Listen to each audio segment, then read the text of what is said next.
Recording. Well, today we're talking about healthy habits for new professionals, finding that work-life balance, and why that is so important for us as new professionals.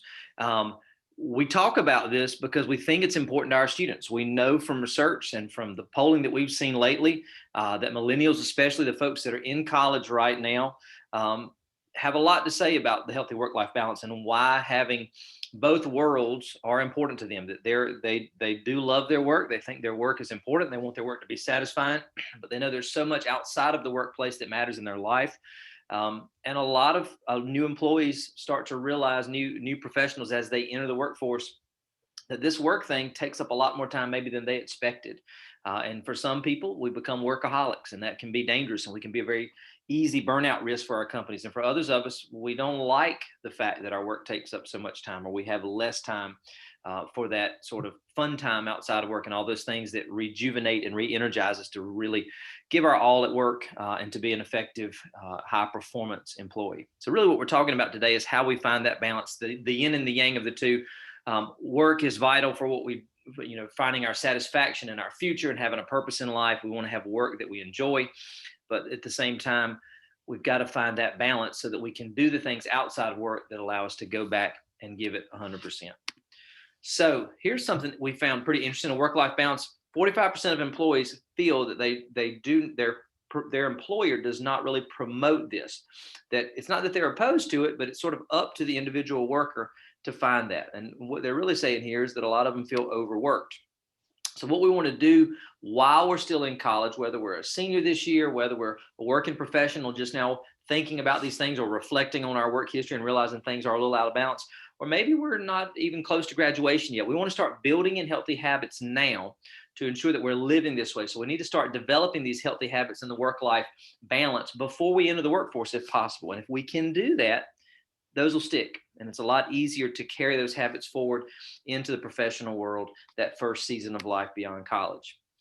So we want to continue the healthy habits that we've already developed. And for many of us in college, we've started to maybe exercise a lot more, or at least some exercise. Maybe we've gotten the balance of finding sort of a happy medium between our academics, which feels like the workplace sometimes. And if we're an athlete, it feels like a full-time job.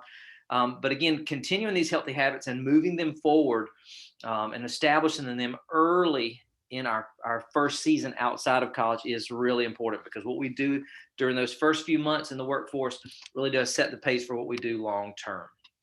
So really what we're going to talk about today are sort of three areas of health that really affect this work-life balance. We're going to talk about healthy decision-making and how we do that. And some of our decision-making in college, we've learned how to make great decisions. Some of us would admit we've made some poor decisions while we're in college, but maybe our decision-making has gotten better. We want to talk about establishing some routines around healthy decision-makings and how we decide how to spend our time, the activities we do in that time, both at work and outside of work. We want to talk about our mental and spiritual health, because we know that directly affects our physical health. And then obviously we want to talk about our physical and nutritional health as a part of this too, and making healthy decisions around all three of these areas. So having this life balance is really made up of a lot of things to be this sort of well-rounded individual. Yes, there's some physical and spiritual things. We've got to have a social life. We want to have a sort of a stable financial base. And a lot of times finances are the number one stressor for new professionals. There is a piece to that financial thing that leads directly into our professional life, because we know that it's our work that usually generates that income. We want to think about these relationships we have, both social relationships, but also relationships with family, close family and extended family, those people that we call our own. And then two, to have great relationships in our community, that we're by nature designed for relationships, and we have to have both work-life relationships and then non-work-life relationships, and finding the balance between those two. We hear from a lot of folks in the new professional world that find that their only friends and when they move to a new city, or the only people they really connected with early on were the people they worked with. So again, those relationships are important, but how do we find the balance of having some relationships outside of that workplace that allow us to do some things in life maybe not necessarily connected to the work we're doing? So we know when we think about healthy decision making, all of this stuff in life that we're asked to do, our work and family obligations and things we just want to do as social individuals, things that we're interested in, hobbies, how we spend our time, All of these things are competing for our time, our energy, and our attention. And that makes our decision making hard sometimes. That we probably struggle a little bit sometimes with finding the balance because we know that we only have 24 hours in a day. And at some point in there, we've got to sleep. At some point in there, we've got to eat. But for a big chunk of that day, a new professional finds that I'm in the workplace, or at least doing work associated with that workplace. So often we may feel like that other people have been the problem, that other people, my boss, my relationships, they're pulling at me in different directions for our time, my energy, and my attention. And the truth is, for most of us, that is probably true, that we give our time, our energy, and attention at some level to other people. And again, that's hard for us to balance. Probably in college, we had a little bit of this. The fear of missing out is very common among millennials, and not just millennials, but Gen Xers too, that there's this idea that there's so much going on, and social media really promotes that and helps us sort of track what's going on, or at least what appears to be going on. So when we think about what we experienced in college, and maybe even those early years right after college, this idea of the fear of missing out, moving from that, really to think about that in our work-life balance, the fear of missing out was a real thing for a lot of us in college, and maybe even as teenagers or young adults. But we've got to move beyond that. The original thing of other people being sort of this factor that we're paying attention to all the time, that really produces this idea that there's so many things going on that I could be spending my time on, and I've got to make decisions about. Maybe that's not necessarily as impactful as it once was. As we mature and sort of move into that first season of professional life, we start to realize that our work life becomes that thing that dominates. And it's not just work life, but the pressures associated with work, the expectations associated with work, our desire to be a high performance, high effective employee, and to really find satisfaction, meaning, and purpose in our work. So again, that work life tends to be the number one thing that new professionals struggle with balancing against the non-work things. So we've moved from this idea of the fear of missing out to the fear of getting fired. That we start, what motivates us now to make decisions around our time may not necessarily be the outside of work activities or the non-academic activities that we found in college, but more of the things now that really directly relate back to our professional life, our work. We want to be high performance people, and we don't want to get fired. So we got to think about what's motivating us to make the decisions around how we spend our time. And we're going to talk some about boundaries, because we've got to be super intentional with our time to find this balance. Many new professionals realize that early on they just sort of follow a lifestyle of everything becomes work, because that's this new thing, and I'm learning new skills, and I'm jumping into new relationships in the workplace, and I find that this new element that is required for me to have an income and enjoy life really starts to dominate. So we've got to be super intentional to find this work-life balance. And when we do, hopefully we find some satisfaction in our work. But we hear from so many folks that when it's a little bit out of balance, we start to see some dissatisfaction, that we want more of that equal opportunities in work and in non-work life. And obviously we don't want to swing too far to the lower side of the scale here and be jobless. So we want to be realistic about the expectations, and we'll talk a little bit later on about how we set those boundaries to make sure that we have time for those things. And sometimes those can be some simple conversations we have. Sometimes it's some very intentional things we have to do personally because we're not as disciplined in some of these areas. But again, we want to move towards that idea of balance to find that satisfaction both in the workplace and in our non-workplace lives. And again, we've got to decide to be in control. It does start with us as professionals, and the things we talk about today are really sort of designed to help us make some intentional goals around these things as we leave the college world. So many times we get the question of, are you going to participate? And back to that FOMO idea, that we always have the option of the yes, the no, and the maybe. And most most college students seem to really hover around the yes and maybe, because we want to keep our options open. And as we move into the work world, we start to realize that we've got to sort of make some hard decisions and start saying no to some things that we might once have said yes to on a regular basis. Think just about your time and your ability to find time to sleep in college. Well, we knew our routine and schedule in college. Maybe we could take naps during the day if we stayed up all night to study or just to have a good time. And we start to realize that if I've got to be at work at 8 a.m. and I have an hour commute or a 45-minute commute, I can't stay up nearly as late as I once did and have the sleep I need to rejuvenate. So we'll talk some more about sleep too in a few minutes. So we've got to make sure that our priorities are helping us establish those boundaries, and just staying busy all the time doesn't necessarily equate to an effective lifestyle with this. So we want to be careful that filling our calendar with time and not having time for some of those things that rejuvenate us and re-energize us to keep us, at optimal performance for the workplace. So again, working on that work-life balance, there's some things that we want to achieve now in college and before we leave college to start establishing those healthy behaviors. All right, so one of the first and easiest things you can do is play to your strengths. And what we mean by that is don't try to be all things to all people. And when you try to do that, you're more likely to get burnt out and you're more likely to get overwhelmed. So focus on your strength and don't waste your time on things that you can delegate. So for example, if you're not really good at accounting or graphic design, outsource them instead of wasting your time. Doing this will allow you to accomplish more and give you time to do the things you're good at, which in turn is going to improve your mood. One of the things we often see new professionals struggle with is the ability to say no in the workplace because they don't understand that they have the option of explaining to their team or their supervisor or the people that they supervise that maybe something they've been asked to do is not really in their skill set. And one of the things we've talked about a lot with students here at Gardner Webb is making sure that we raise our hands for the things that we show talent for. And if we have the option of not raising our hand for the things that we're not strong in, we don't. We allow somebody else to do those things. But in our need to impress the employer or our need to sort of perform in the workplace, a lot of times we volunteer for every project and we raise our hand for every task. And we've got to be careful about that because that can add to a ton of time connected to the workplace that really competes for our outside of the workplace time. So if you haven't seen this table before, this is from Stephen Covey's time management approach. And the purpose of this is to create time to focus on important things before they become urgent. So sometimes this could mean just doing things earlier, but the real skill is to commit time to processes that enable you to do this more quickly and easily. So he wants you to kind of spend most of the time in quadrant 2, which is where you want to focus your time. And that is on long-term strategic goals. So that's the important things, but they're not urgent. So you have time to think of them. You have time to focus on them. Quadrant 1, you want to manage those. Those are things that kind of pop up and they're important, they're urgent. You manage them and then move back to quadrant 2.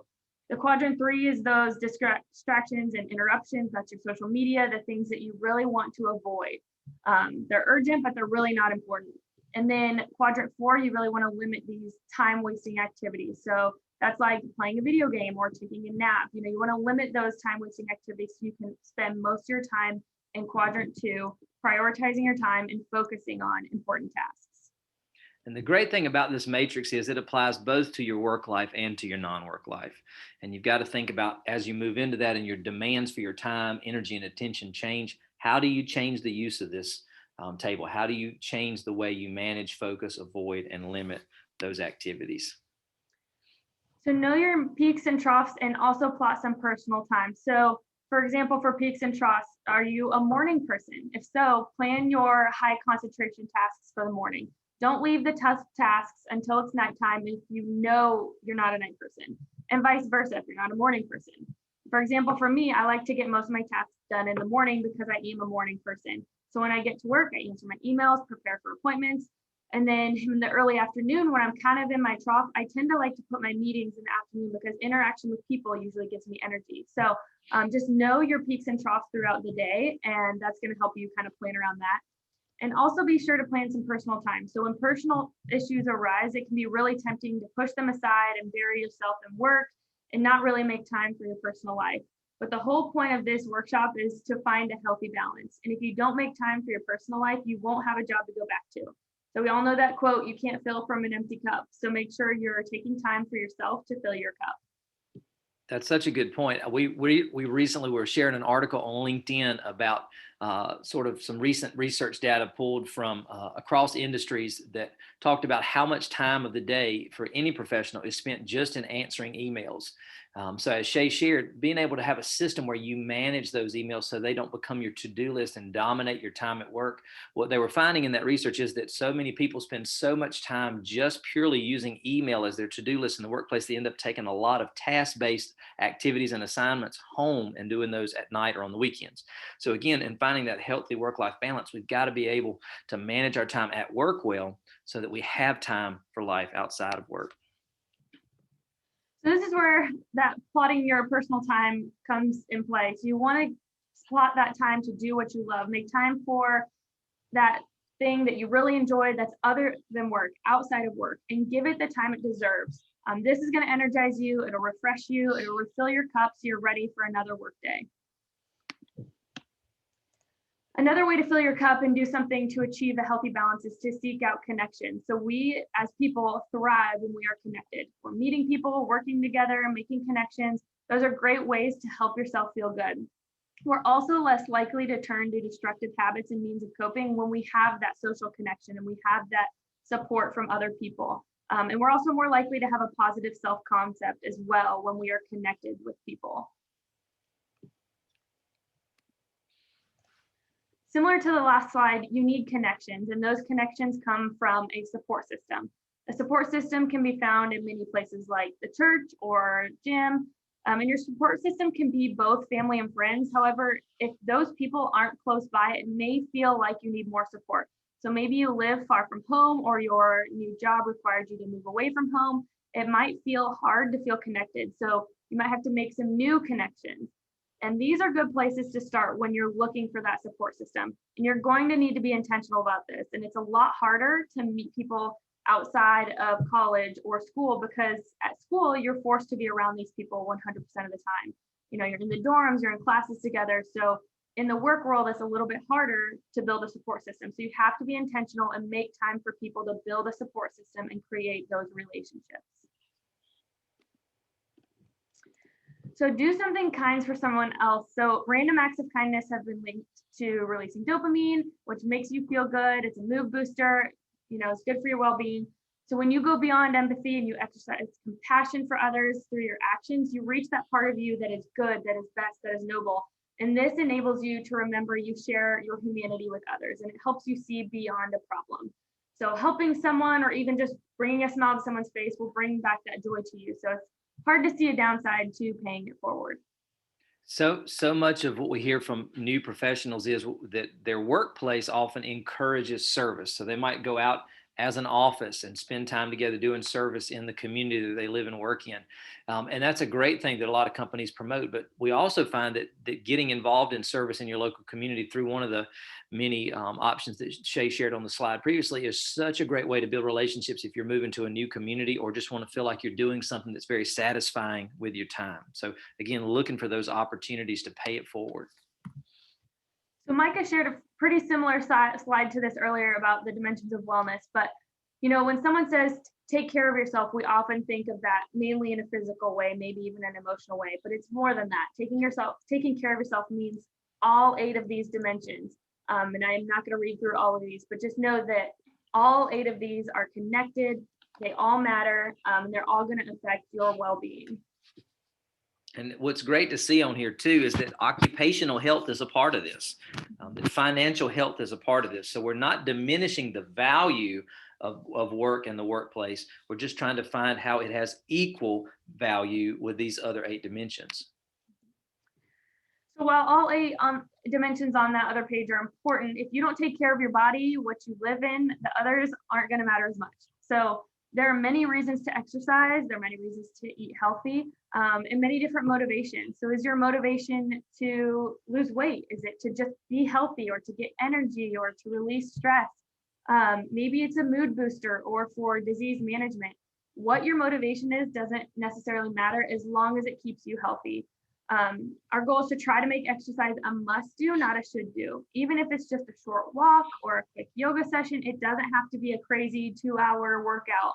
A healthy body means a fresh mind, which means you will function better and you'll complete your tasks in less time. So be in tune with your body. If you need rest. If you need to exercise. So just knowing your body is definitely going to be helpful in this situation. Part of having a healthy body is eating healthy, and eating healthy takes time. It takes preparation, especially if you're a new professional, and especially if you're on a budget. Eating healthy is not necessarily cheap. So, it's not as simple as, oh, I'm just going to drive through and get some food on the way home.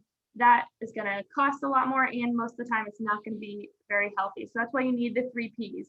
You need to plan. So you need to plan ahead of what you're going to eat throughout the week or throughout the month, depending on how far ahead you want to plan. Usually, me personally, we plan week by week. We buy our groceries on the weekend, and then we plan what our meals are going to be throughout the week. Then you purchase. So go to the grocery store with a plan. Don't go without a plan or without a list, or you will just buy whatever you feel like at that time. And then prepare. So this could be just like we do, preparing our meals for the week, talking about what we're going to eat each night, or it could be a meal prep. If you are super busy, maybe you do need to meal prep on the weekend so you're prepared for the work week. And especially if you're a new professional on the budget, there's some ways to save at the store. So don't shop hungry. You're more likely to splurge when you do that. Cut the junk. So try to evaluate how much money you're spending on those unhealthy items. And that might be a kind of a wake up call to maybe cut those out completely or just limit them. And then look high and low for the best buys. So apparently this is something I learned from this slide is more expensive brands and impulse buys are going to be at eye level. So the store brands and better buys are going to be either on the top shelves or bottom shelves. So if you're a new employee or new professional and you're on a budget, try to look higher and lower on those shelves for those just more affordable options. And to add to that, last year we offered for the first time an actual workshop on meal prep where we did it here physically on campus for students that were here. Meal prep and the idea of having to go shopping for food on a regular basis is a huge time consumption shock factor for so many new professionals, because when you're in college and it seems like your food is so readily available with very little, if any, preparation, you don't realize how much time this can take. And so what Shay shared here is really a plan for how to do that well, to use your time wisely, and it has such a direct impact on the rest of your time. And one of the last things to talk about, especially for a healthy body, is sleep. Sleep is an essential requirement for good health and development. You can see some of the functions here: body and brain repair, pain reduction, mood regulation, diminished anxiety. All of these things are so important, especially if you want to have that healthy work-life balance. So getting enough sleep at the right times can help protect your mental health, your physical health, your quality of life, and also your safety. So we want to make time for all these things, and we've built in these ideas that life has these components, those 8 dimensions of wellness, and maybe in college we have developed a lot more of these than we thought we had. Some of us will start to see week 1 of that first, a week into the new professional career, that first season of life after college, that maybe some of these habits aren't necessarily as ingrained as they should be. But back to this idea that it falls on us. Your workplace, your employer may not be providing these things. Now, larger corporations, we've seen they're doing that. I think about Vanguard, this investment company in Charlotte. We've had some Gardner Webb students be hired there, spent some time on their campus. They have a cafeteria with healthy food on site. They have a really great workout facility on site with personal trainers and a dietitian and even a doctor's office on campus.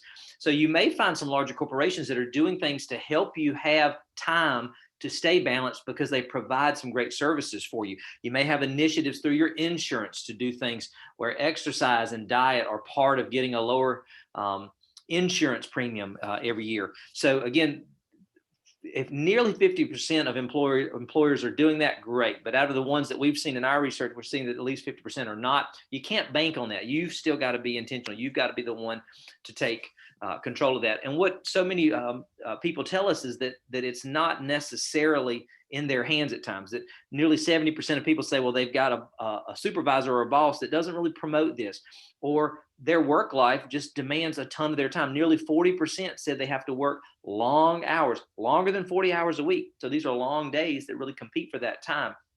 And they may blame it on incompetent colleagues or long commutes. But again, you have the option of designing the life you want, and you've got to speak up to own that time and to own these habits. You can't allow all these other factors to dominate you.